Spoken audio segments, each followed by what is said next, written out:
معزز سامعین کرام، السلام علیکم ورحمۃ اللہ وبرکاتہ۔ آئیے حاضر و ناظر سے متعلق کچھ معلومات پیش کرتے ہیں، بغور ملاحظہ کریں۔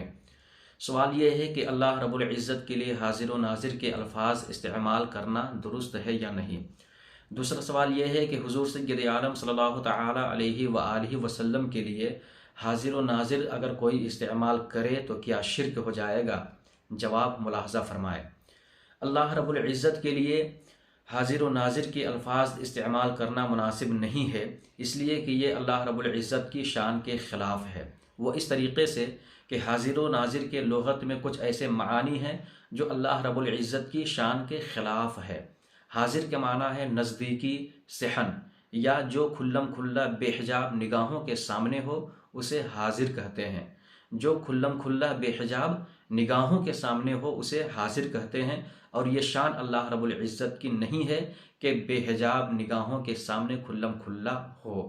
لہٰذا حاضر کا لفظ اللہ رب العزت کے لیے استعمال نہیں کر سکتے۔ اسی طریقے سے ناظر کا لفظ بھی استعمال نہیں کر سکتے، اس لیے کہ اس کے معانی بھی اللہ رب العزت کی شان کے خلاف ہے۔ ناظر کا معنی آنکھ کے ڈھیلے کی سیاہی اور غور و فکر کرنا، یہ معانی، اس کے علاوہ بھی اور بھی معانی بیان کیے گئے ہیں، لیکن ان معانی کی وجہ سے اللہ رب العزت کے لیے حاضر و ناظر کے الفاظ استعمال نہیں کر سکتے، کیونکہ یہ شان الہی کے خلاف ہے۔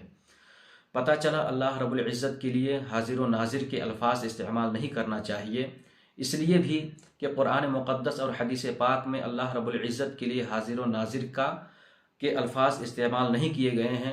قرآن مقدس میں بھی کہیں پر حاضر و ناظر اللہ رب العزت کے لیے استعمال نہیں ہوئے ہیں، اور جو 99 مشہور نام، صفاتی نام اللہ رب العزت کے قرآن مقدس میں شروع میں ہی لکھ دیے گئے ہیں، ان 99 ناموں میں سے کوئی بھی نام حاضر و ناظر قرآن مقدس میں یا اس میں اللہ رب العزت کے لیے نہیں لکھا گیا ہے۔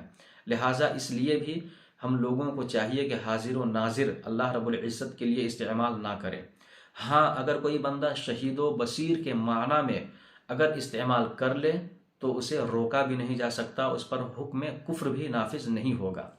دوسرے سوال کا جواب، حضور سید عالم صلی اللہ تعالی علیہ وسلم کے لیے اگر کوئی حاضر و ناظر کے الفاظ استعمال کرے تو کیا شرک ہو جائے گا؟